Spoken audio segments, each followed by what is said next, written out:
Okay, welcome everybody. Here we are, our July call, and I'm going to just take a moment to briefly introduce people to the movement. There are a few people here who haven't been on our calls before, but most of us have. So I will move this along fairly quickly. Then we'll hear from speakers on the preparation for International Youth Day, which is an important day for the movement for community-led development because youth are playing such a key leadership role in mobilizing the committed action of their neighbors. And then we'll hear a chapter case study. Pascal will present Benin. Benin has been one of the most dynamic of our national chapters. And then we'll hear from some other chapters around the world and our working groups and what they're doing. And we'll discuss our next meetings that are coming up in August. The movement for community-led development was born on the same day as the Sustainable Development Goals. We were launched at the United Nations in recognition that the only way to truly achieve the ambitious Sustainable Development Goals by 2030 is by putting far greater focus on communities. That the Sustainable Development Goals would be achieved by people like this, people who are struggling to work themselves out of poverty and hunger through their own hard work, and hopefully through the partnership of their local government and local civil society organizations. Yet so much of the focus on development has been on top-down single sector strategies that haven't proved to be sustainable. So our belief and our commitment is to strengthening the power, the ability, the autonomy of communities to successfully take charge of their own development. We set 5 goals: voice and agency for youth, women, and marginalized groups, and we'll focus on youth today. Adequate community finance. In most of the low-income countries of the world, only 2 or 3% of public resources reaches the grassroots communities, and that needs to be at least 20%. We need to improve local governance to ensure it's democratic, accountable, responsive, transparent, and effective. With all of that, we should be able to ensure quality public services for all: health, education, water, sanitation, and good markets. And the kind of information and skills and resources communities will need to be resilient to the increasing shocks due to climate change and other man-made disasters.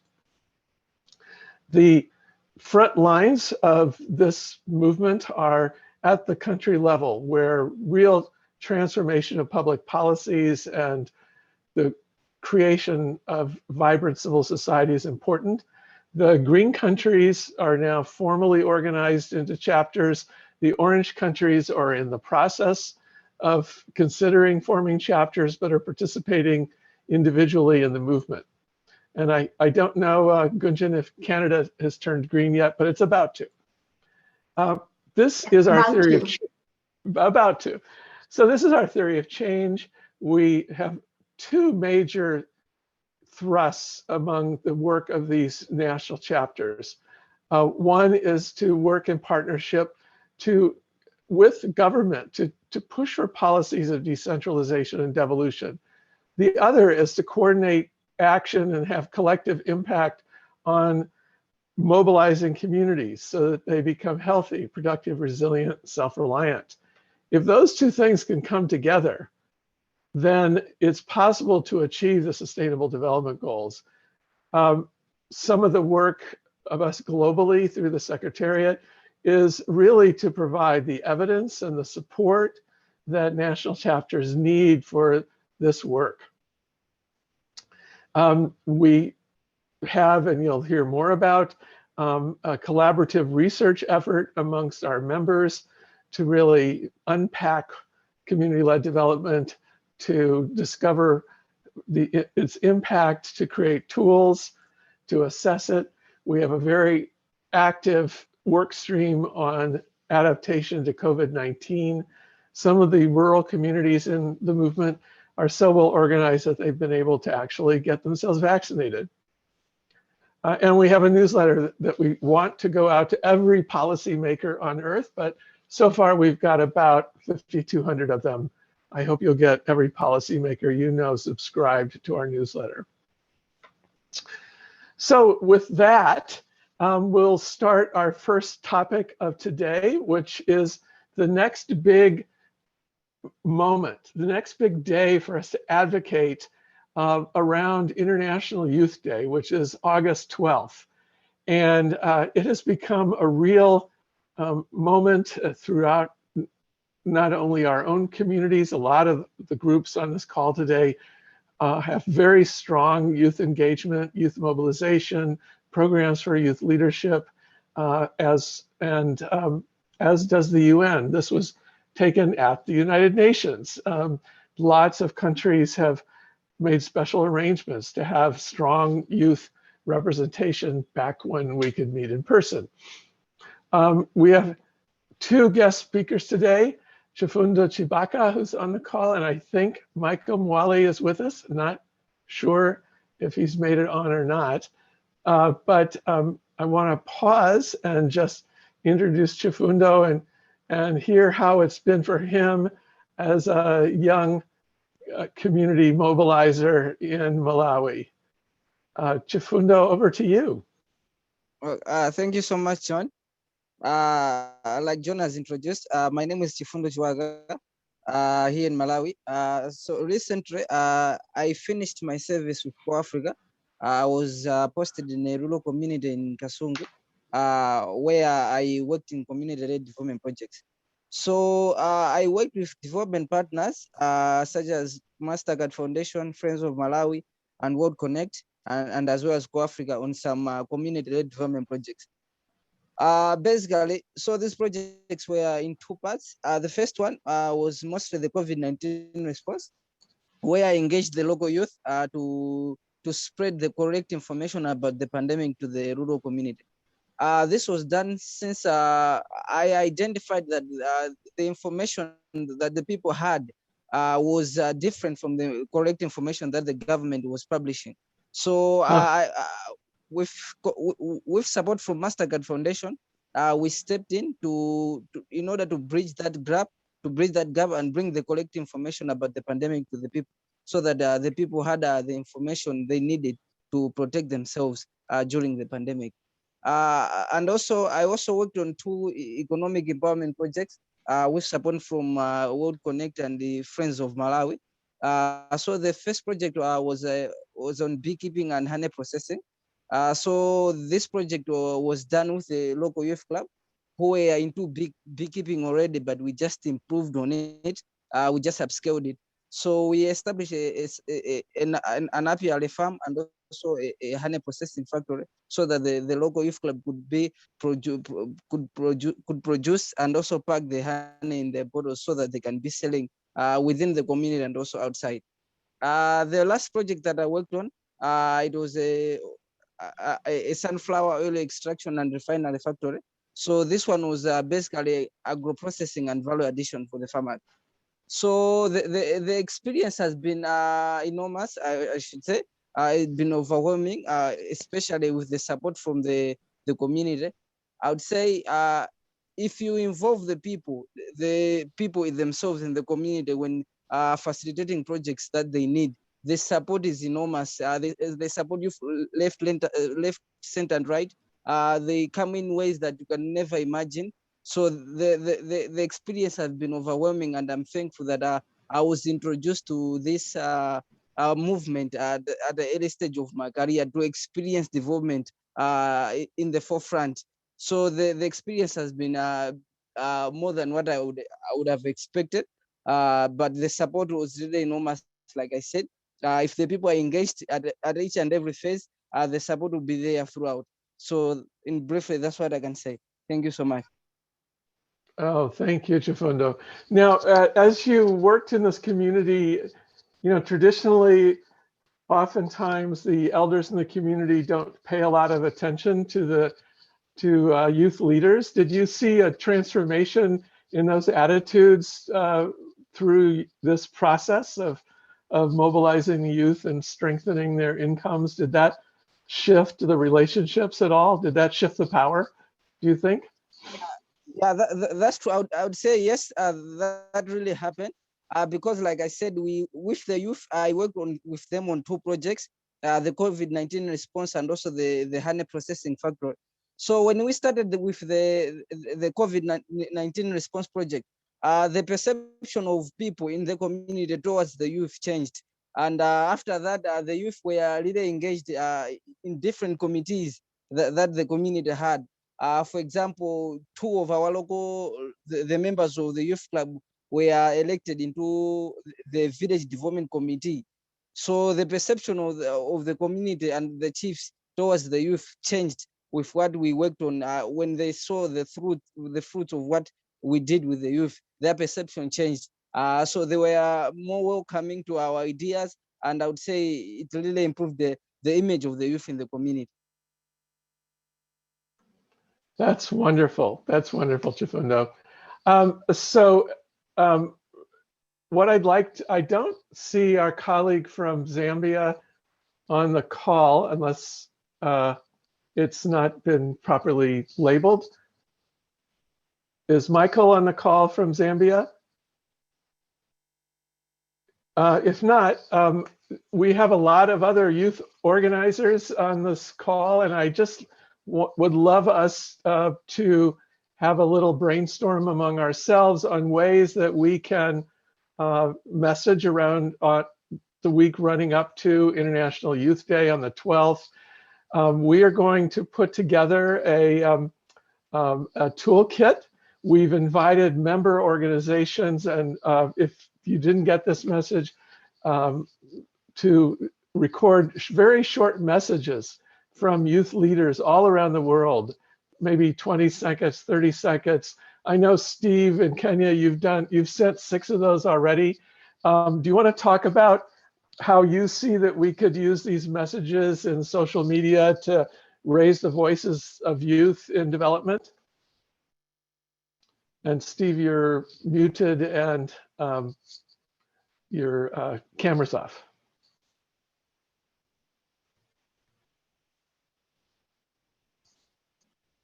Steve, did you want to comment? Also, I noticed that Ranganath is there. I know he works with Youth Ending Hunger. And really, I want to invite anyone to unmute and contribute their ideas to how we can work together to make this International Youth Day a big day for promoting the leadership of youth in community-led development. Who wants to speak?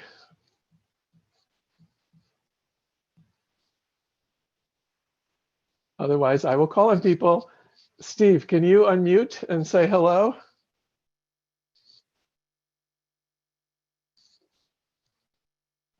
Huh. I wonder if people are having problems.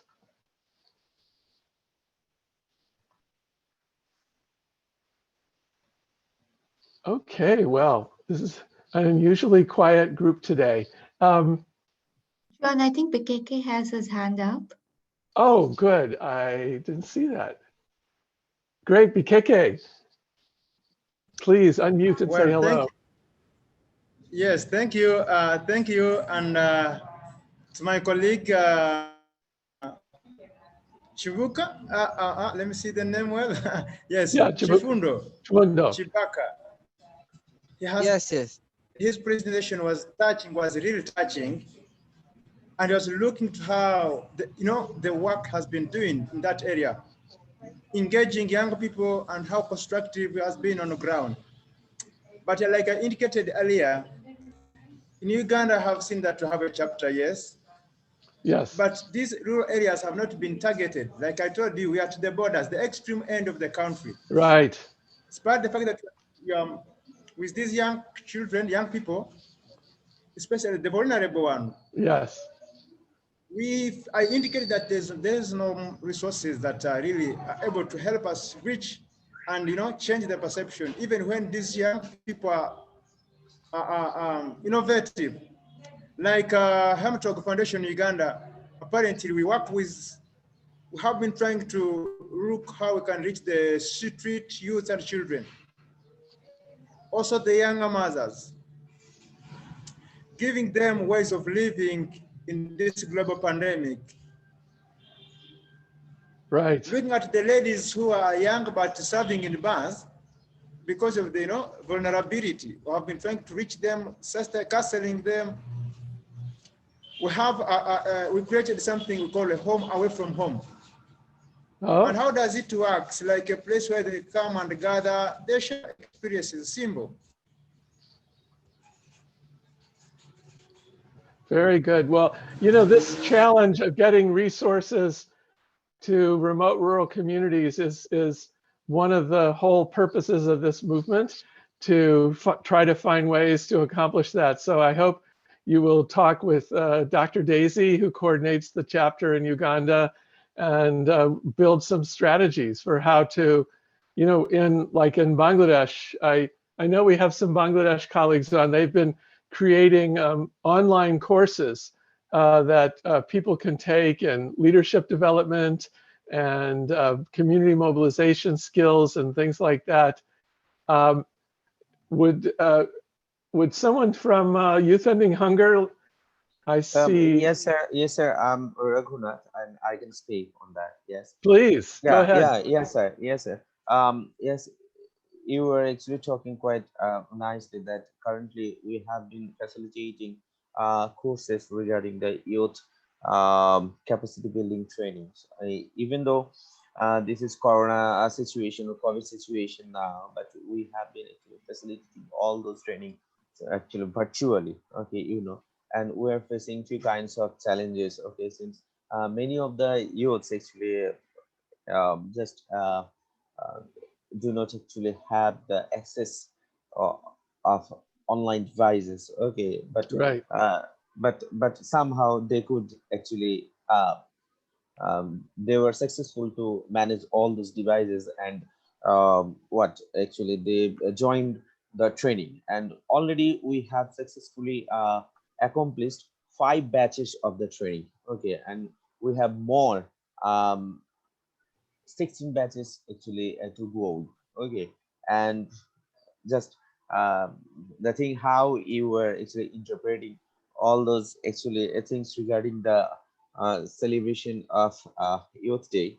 Okay, so something actually crossed my mind that um, during training, or what, after the accomplishment of the training, we can have a plan, okay, with all those batches, okay, to celebrate the day combinedly, okay, virtually, and so that actually huge impact could be created in the mind of the youths about the significance of the day, and from there how they can actually be mobilized for the social action research projects. So these are all in my mind, and I hope that later I will talk more. Thank you very much. Oh, thank you, Ranganath. So we are going to put together a toolkit for Youth Day, and I think we can put it on, and we will send out a newsletter out tomorrow with all the details for how to access it.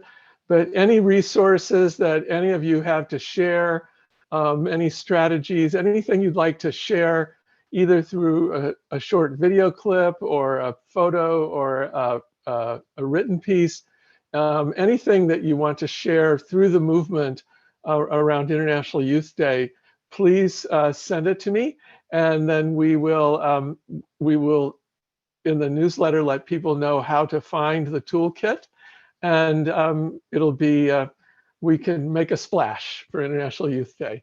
I see Mate Jalkas has a hand up. Do you want to speak?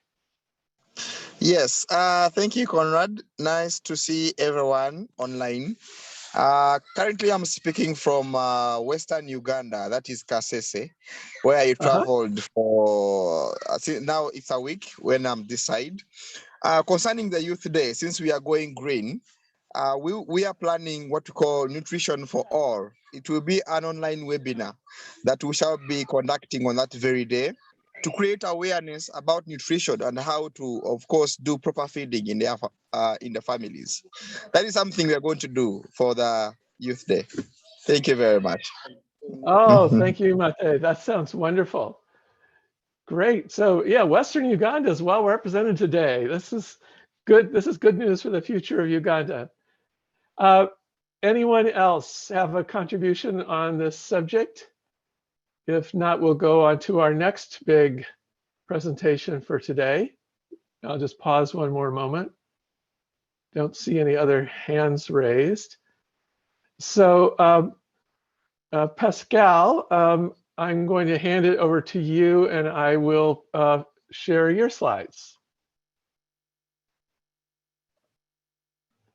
Let's see, content, case study, share. Yeah, thank you, Okay. John. Thank you, John. Hi, everyone.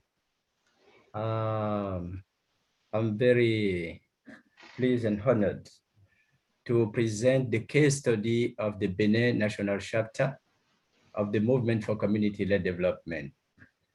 And we would like to share this in line with how the movement, our chapter, is positioning itself in playing the highest role and making transformative change a reality within local communities. Next slide, please, John. This is a brief background about the Benin MCLD chapter. The chapter has been launched in March 2017. It encompasses over thousands Benin civil society organizations, including 10 platforms, 28 civil society organizations, and 3 private sectors associations. Currently, we have 2 international NGOs who are about to join, that is CARE International and Plan in Benin. We have developed partnership with 3 ministries. Those are Ministry of Health, Ministry of Decentralization and Local Governance, Ministry of Plan and Development. The movement has 7 learning and co-creating groups discussing about governance, not achieving COVID-19, environment and climate change, and so on. And those different co-creation groups are operating on a gender balanced leadership basis. Next slide, please, John. The movement have so far 3 phases of development. The first one is mobilization phase prior to COVID-19 time and during COVID-19 time. And the second phase is concentration phase with focus on COVID-19 related activities. And the third phase is planning for momentum with the key element of the Benin chapter strategic plan that we'll be talking about, we'll be sharing during this presentation. Next slide, please. Let's talk now about mobilization. What most motivate partners to join the Benin Movement for Community-Led Development chapter?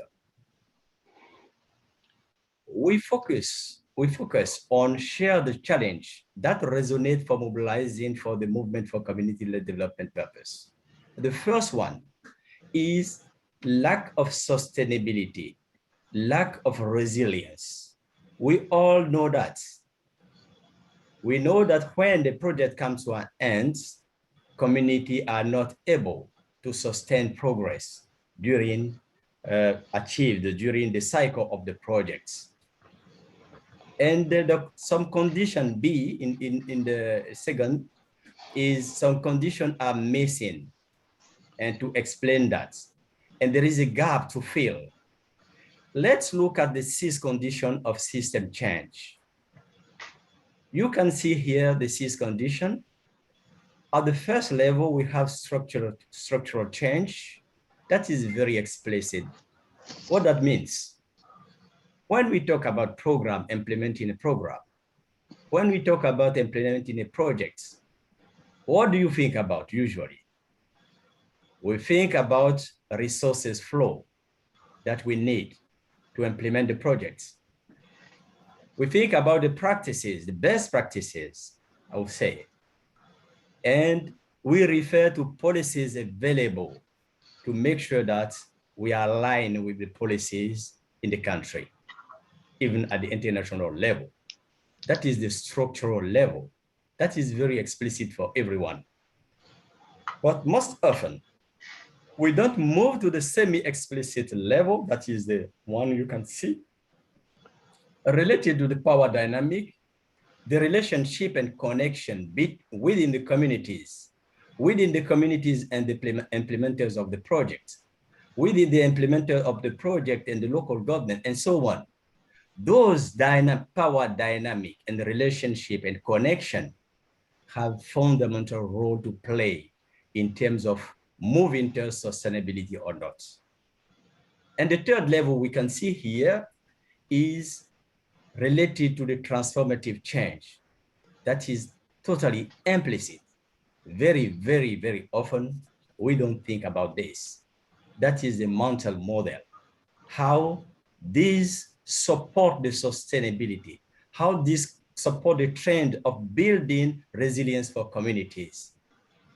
Those are the six conditions, and that really resonates for people here, and they have commitment to join our MCLD chapter.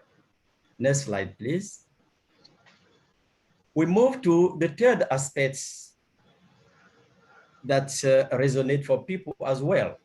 That is a transformative change through partnership for co-creation around A that we talked about earlier, that is about sustainability. And B is about systemic change approach that we have looked through, that we have shared through the system of change. And the last aspect is the fourth one, building together our muscle to contribute achieving the sustainable development goals. Those four aspects are very important to motivate people to join. Next slide, please. And let me talk about which stakeholders were first mobilized. And I'm happy that we have talked earlier about youth, how youth are playing a very high leadership role in mobilizing community. This we know, and we start our mobilization with youth and women organization. And the mobilization concern here, 18 youth organizations were involved, and they form a platform called Platform of Youth Organization for Promoting Sustainable Development in Communities. This organization has grown by exercising and building muscle within context of the Benin MCLD chapter. As of today, they have legal recognition, and recently they have been mentioned on a short list of potential partners to be selected to implement a Swiss cooperation project about support fund for accountability initiative. A letter of notification is available and that's been issued to them. The next slide, please. The second phase is about concentration phase. We focus on COVID-19 related activities. But first look at the partnership developed in that regard. The first one, I'll be mentioning the partnership developed with the Ministry of Health and the decentralized entity of the Ministry of Health at the region level. Next slide. And the second level of partnership is with the Ministry of Decentralization and Local Governance. You can see here on the left side, we are presenting the poster we have developed with the cabinet of the Ministry of Decentralization. And at the right, they are really committed to disseminate the poster we have developed through the MCLD chapter and through that picture we can see. Next slide, please. We have developed also partnership with the Benin National Commune Association, in French, Association des Communes du Benin. The partnership with the Association of National Association of Communes du Benin lead to have the posters developed features on the website of the NCB, and the website address is there, and we can see all the posters we have developed on the website for the local governments to take advantage of them. Next slide, please. We developed also partnership with the Benin League of Consumer and also with the Institute of University of Management Administration. Those partners has copied the posters we have developed and endorsed them with their logo and are disseminating the guidance through the membership. Next slide. What comes of the partnership? What was the product of the partnership? The first one is the National Strategy Document to Stop COVID-19 in Benin that was developed in August 2020 with input from the Benin MCLD chapter. And we can see here the poster about barrier gesture, well known everywhere, wash hand and so on and so on. We can see on the poster here. And second, the second photo, please. Yeah, thank you, John. What comes out from the partnership developed? We can see here another poster focusing on the lifestyle to prevent against COVID-19, to prevent from COVID-19. Here we mentioned good nutrition, we mentioned physical exercises, we mentioned adequate sleep, and we mentioned how we need really to avoid stress. And those posters has been developed in link with stake partnership developed above. We can see here our MCLD chapter logo. We can see the logo of the government representing the Ministry of Health, our MCLD chapter, and one partner very, very important is the largest platform of civil society in Benin, which is the House of Civil Society. Next slide, please. What comes of the partnership? We have developed a comprehensive awareness documentation about COVID-19, including the following information.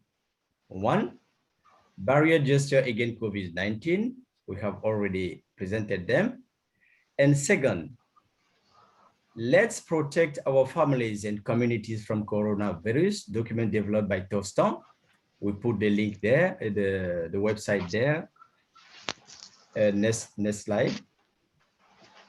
And the comprehensive documentation include also nutrition guidance during COVID-19 time. Nutrition, this document is developed by Nutrition Society of Benin, Société de Nutrition du Benin in September 2020. And the last we have developed is information about COVID-19 vaccine. Your right is to take the right decision about vaccine. Next slide, please. The third aspect is the current phase and the feature of the Benin Movement for Community-Led Development chapter.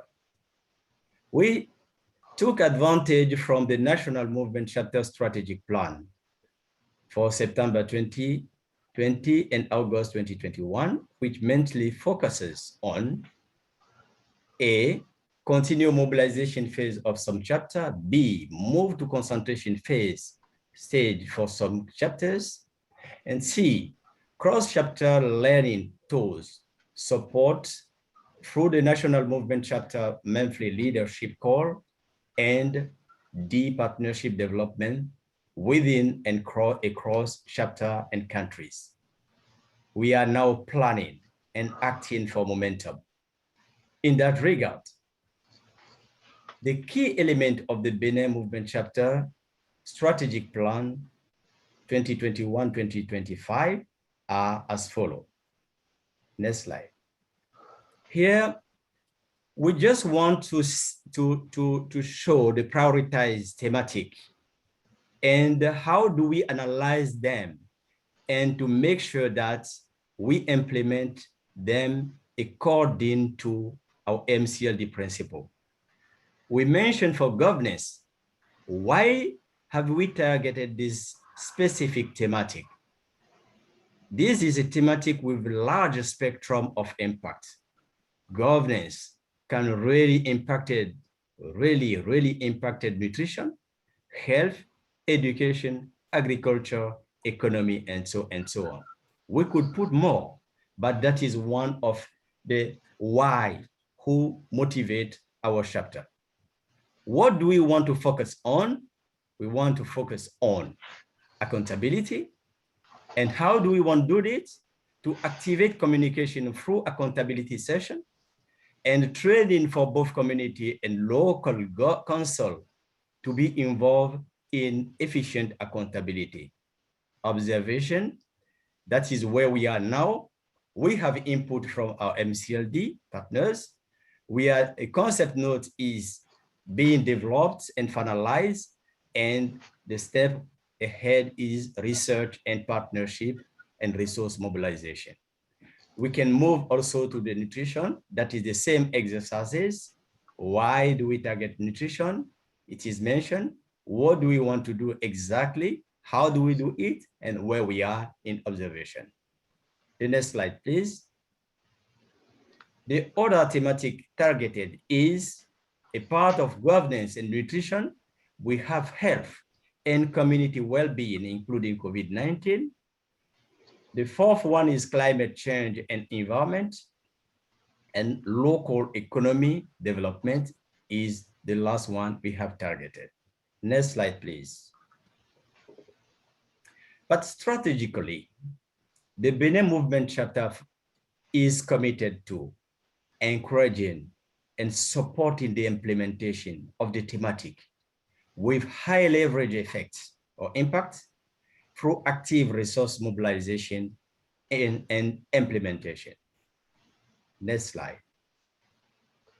The key elements, a part of the prioritized theme we have talked about, include disseminating the process of a transformative change, taking advantage from the various tools available, the CLD assessment tool, and the finding to come out through the Global Secretariat of the MCLD. And I will mention that we are now involved in training for chapter members, even in West Africa. On the CLD assessment tool, we went through 3 sessions. The first one was for a training of trainers.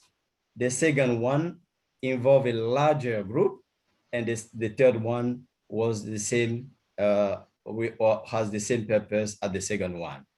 And that last one took place yesterday. And I would really like to thank all the team who supported that training.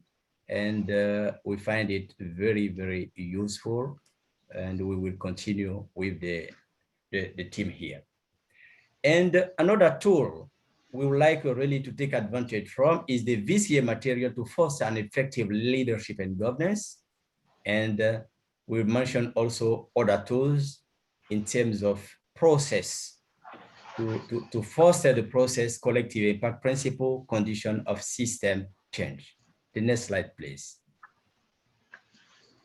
We mentioned also as a key element of our strategic plan to actively engaging communities in advocacy for local government commitment to become reality.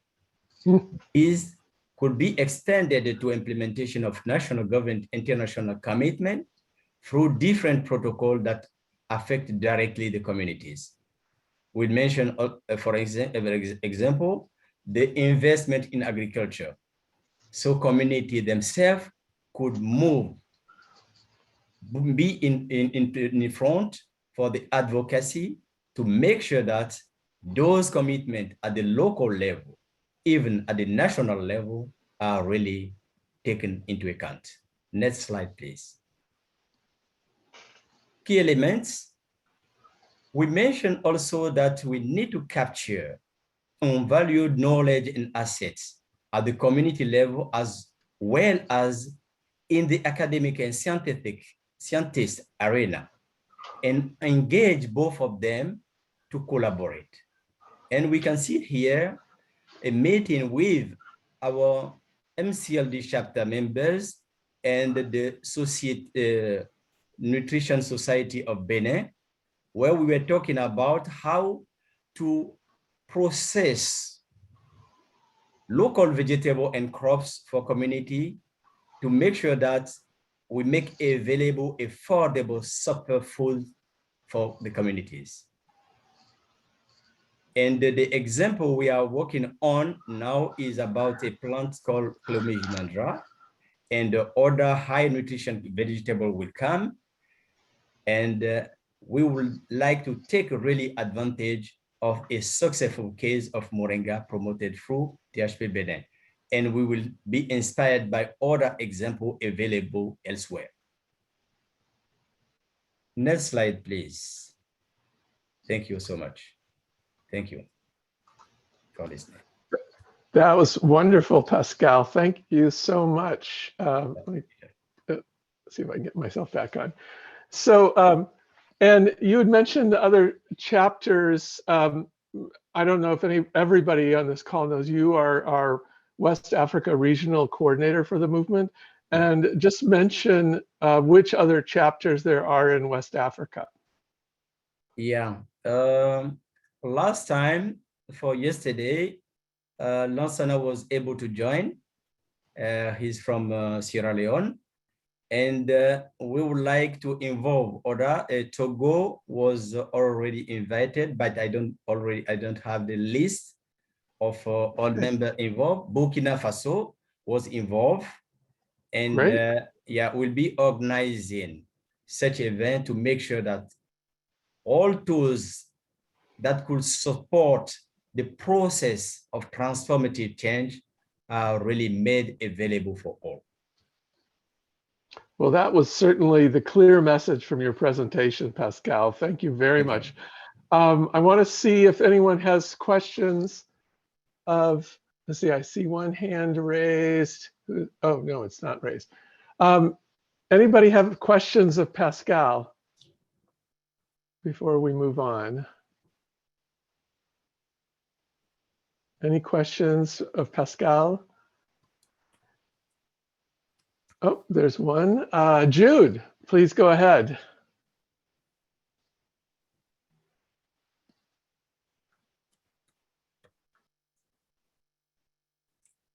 Jude, did you have a question? You'd have to unmute in order to ask it. I said I just want to use this platform to congratulate and thank Mr. Pascal for the unique and great work they are doing in Benin. And I'm going to advocating that this format should be extended to other MCLD chapters here in West Africa and the other nations, because this is a very good platform that we all need to adopt to move our community and our nation forward, especially now that we are passing through the COVID-19, and there is a need for nutrition and agriculture to give our people a sustainable life to live and nutrition.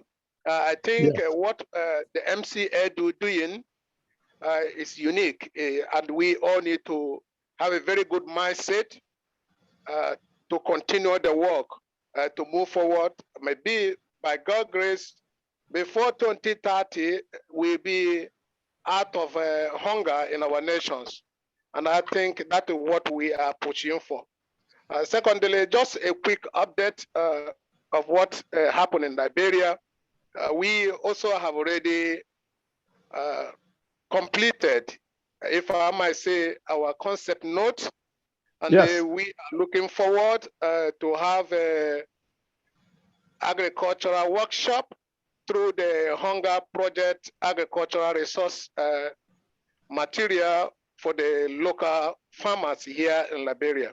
We have 50 local smallholders farmers to train in regards to that. I had to also be grateful for that as we looking forward for that unique program. Thank you very much. Thank you, Jude. And we received the concept note, and the Liberia chapter will be the recipient.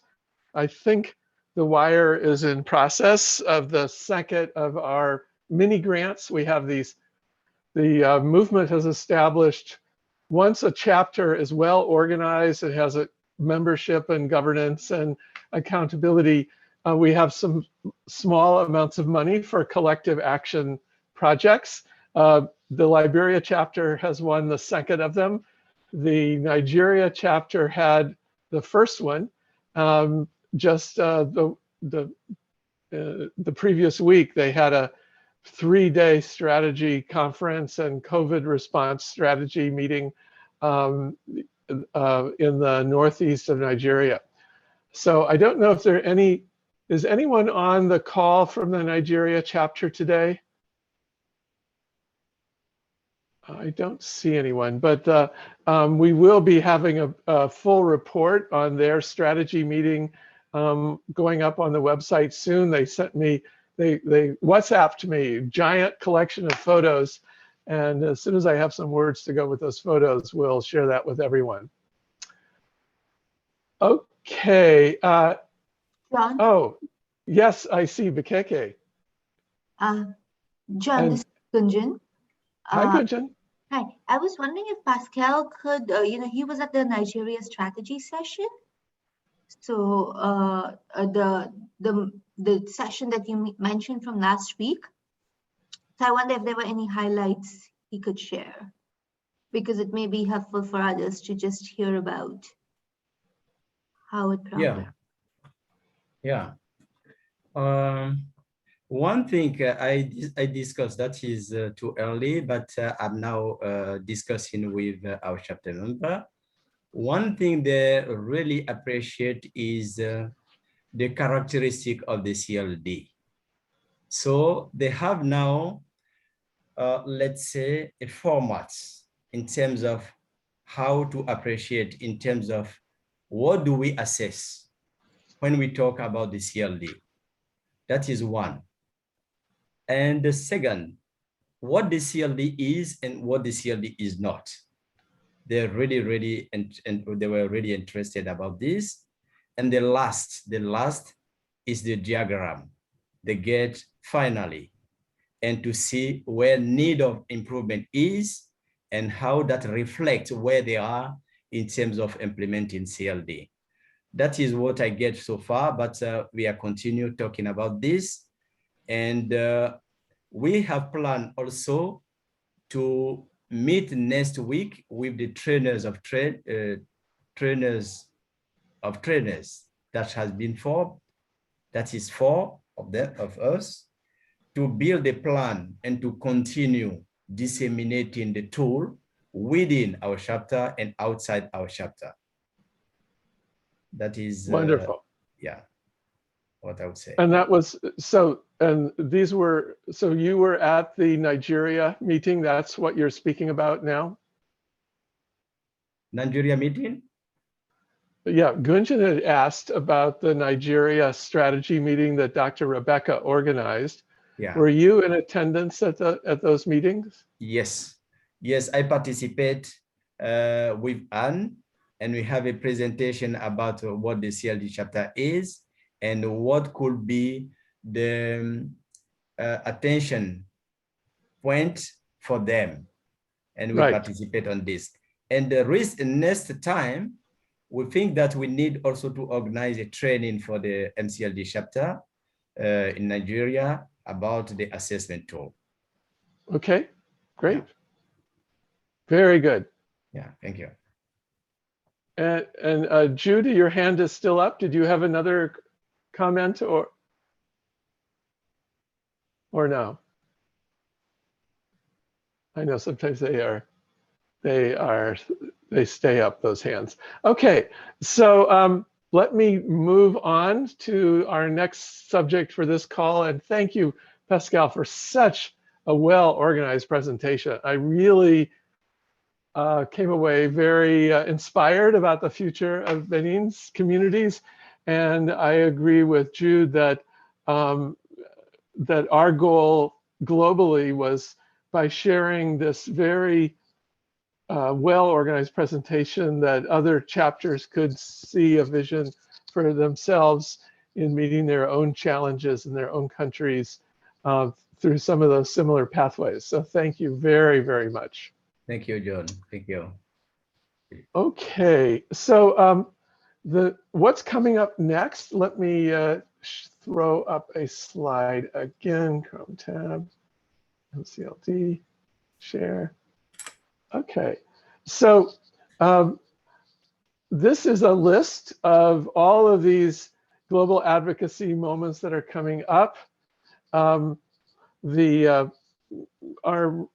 leader from the Mexico chapter is not on today, but I know that Indigenous Peoples Day on the 9th is a very important occasion for community-led development in Latin America, because the poverty is really concentrated amongst the indigenous rural communities of Latin America. International Youth Day, as we mentioned, there will be a big section on our website devoted to the toolkit for how we can bring our collective voices together. The Food Systems Summit, which so many of you have contributed to, today is the last day of the pre-summit that's happening in Rome. There were a number of events going on. And I know that one of them, the Mexico chapter, was very involved with the side event for the UN High-Level Political Forum by the Mexican government. So we're doing a good job so far. If we're looking ahead, the UN General Assembly is coming up. Democracy Day is coming up, which is a big moment for us. The International Girls' Day, the International Food Day, International Day for Ending Poverty, those are all coming up in October. And a very big date in our calendar is going to be the COP26, the climate change conference in Glasgow. And so you'll be getting emails from me urging you to think and write and share what community-led action for dealing with climate change will entail. You know, it's this is something that has had the worst impact on the low-income countries, due primarily to greenhouse gases emitted by the high-income countries. However, in the case of agriculture, a larger and larger percentage of greenhouse gases come from the agricultural activities of the low-income countries. And so finding ways for our rural communities to farm in greener ways, as well as adapting to climate change, these challenges are going to be very, very big, and the action of our communities is going to be very, very critical to the future of our world. So we'll be discussing that through our emails and our upcoming meetings. Gunjan, do you want to say something about next week's COVID call? Sure. Thanks, John. So we have a monthly COVID call on August 4th, next Wednesday. And we had initially planned to focus on climate, but we have actually moved our climate call to September. And instead, what we are going to be doing in August is that we realize that the pandemic is in different stages in different parts of the world. Over the last 1 year, we've been really focusing on, the different issues that organizations and all of us have been struggling with, from learning more about the vaccines, vaccine safety, to vaccine acceptance amongst people. What can we do to do that? To access, in conversation with WHO and others, looking at issues of mental health, looking at working with government and government partnerships. So what we're going to be doing in our call next week is really trying to unpack what is happening in each of our countries, where are we at, and what is happening with the government partnerships, which I know a lot of the movement chapters, for instance, had forged during the initial stages of the pandemic. Pascal mentioned, like the Benin chapter and how that has been working with the government. So what's happened since we started, right? How have these partnerships evolved? Have they kind of led to greater trust, or have governments gone back to business as usual after the first wave? So unpacking that a little more to see how do we use this opportunity to keep strengthening our work with governments, and also delving a little bit into the issue of measurements. We know that there was a greater shift towards communities and local organizations during the pandemic because expatriates had to be flown out. So really it was the communities and local organizations who were at the front line managing the response. Have we taken any steps to document the impact of having communities and local organizations at the front line and the kind of change that it brings? So those are some of the things that we're going to be focusing on next week. So do join us for the COVID call. It will be at the regular time, which would be 10:30 a.m. Eastern time or New York time, and sometime between afternoon and late afternoon for most of Africa. Great. Thank you very much, Gunjan. We're going to open the discussion a little further in a moment, but let me just also comment on our next call. Our next global call is exactly a month from today, on Wednesday, August 25th at the same time. And Gunjan, do you want to talk a little bit about what we'll be doing on that call? Sure. So some of you may be aware that for over 2 years now, actually, the movement has been doing this collaborative research work, out of which the two that Pascal had mentioned, the trainings for, have come about. In our second phase of research that we started last year, we finally moved into the question of impact. So we started looking at, how do leadership, community leadership and facilitation lead to improved equity, resilience, and improved food security outcomes. We have been working in partnership with Charles Darwin University, and this research is almost completed. So we expect to share, and because we always want to share the first, any first peek that we have at our results is always with the movement and movement members. So at the next call, we will be sharing what we have found from our study of different global programs funded by USAID and carried out by movement members on how leadership, why, and under what circumstances do community leadership and facilitation lead to improved outcomes. with regard to equity, especially gender equity, resilience, and food security. So we're very excited to share this. We will also have guidance for implementing organizations like us and for funders. And this research was actually funded by USAID and IDEAL for the movement. So that's what we'll be discussing and sharing next time. In what context? When do these things really work? What kind of enabling conditions do we need for community leadership and facilitation to really provide the outcomes that we are looking for? Wonderful. So I'm very much looking forward to that call. And we'll have to beat the drums loudly to make sure that everybody in the movement around the world knows that we're operating at this new time of day, particularly. But I was really pleased that folks from India and Bangladesh joined us for today's call. And I see Philippines is in the house. Lauren, do you want to say hello? And do you have anything you want to add on strategies around International Youth Day? You're muted and your camera's off.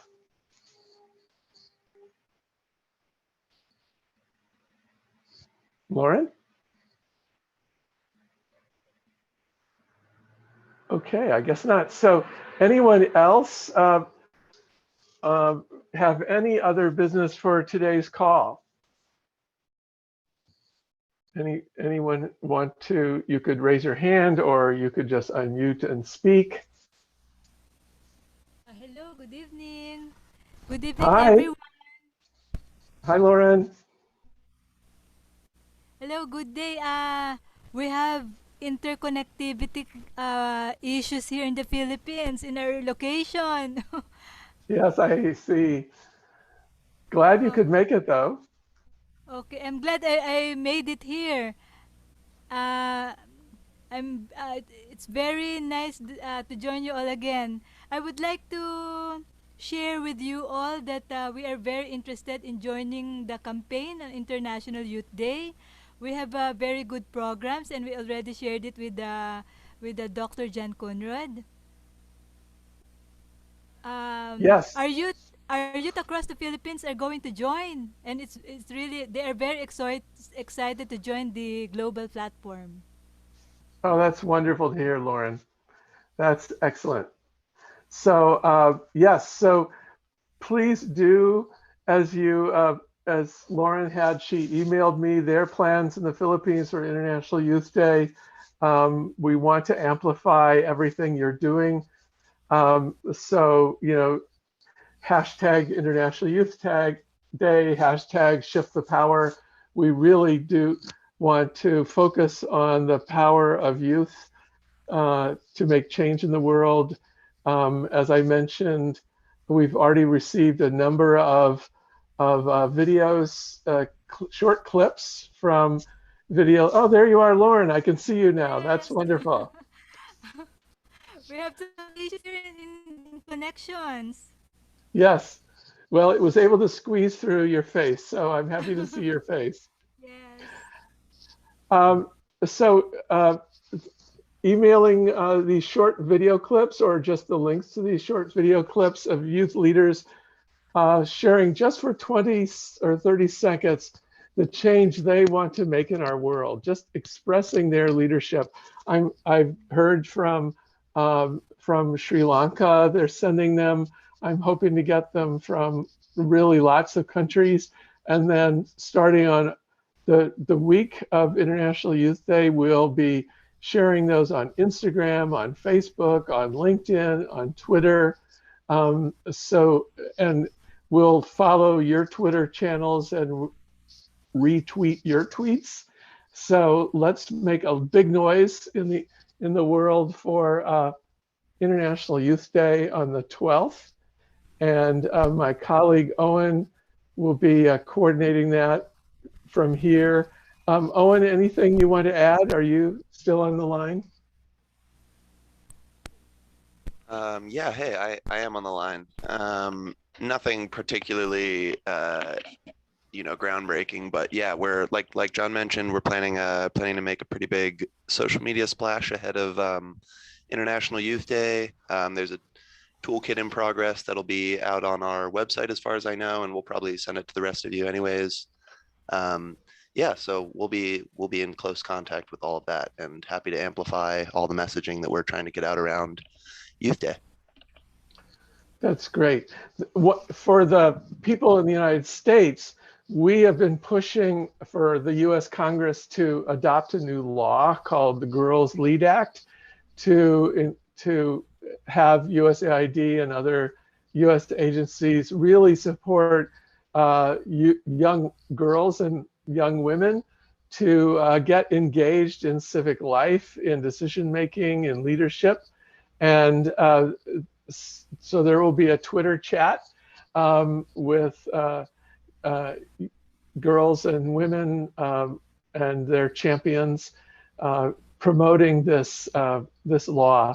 In fact, I know our campus groups in the United States, I'm going to be speaking with them tonight on this subject. So this is the time to rally youth leadership in every way we can.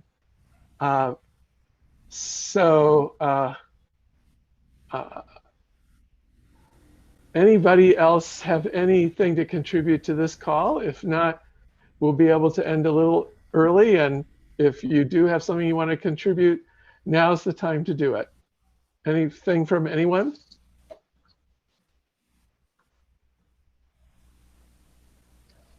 Okay, well, if not, if everyone wants to unmute and say goodbye collectively, then we'll complete this call and we'll share the recording and the notes out to everyone.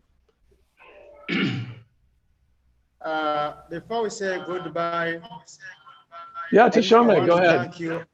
Thank you very much. Thank you. Yes, Thank you all. I was saying before we say goodbye. I think the KK was saying something. Thank you, John. Thank you. Oh, everybody, wait. Some of us who joined this call for the Thank you, Dr. John. Thank you very much. Thank you. Thank Bye-bye. you, Mr. Pascal. Thank you for Thank you. everyone that Good. participated in Yeah, this call. bye-bye. Thank you. Bye. Bye-bye. Okay, don't leave Thank you. yet. Thank you. Bye. Someone was Hello, trying to add bye-bye. one more thing. Bye-bye. I guess we failed to catch it. Okay. So Thank you, thank John. you all. Bye, Yeah, everybody. So Bye-bye. let me ask Dr. John, can you hear Yes, me? yes, I can. I trying to reconfirm the 20 to 30 second video clip. It is just a leader or a group of leaders coming together to make that presentation. The ones that we have so far are just one leader at a time saying the change they want to make, but we could have groups, whatever you think would be inspiring. Okay, thank you very much. Thank you. Glad you asked the question. Yeah. God bless. Okay, bye, everybody. Thank you. Thank you Thank very you. much. Bye-bye. Bye. Everybody. Bye. Bye. Bye. Bye-bye. Thank you.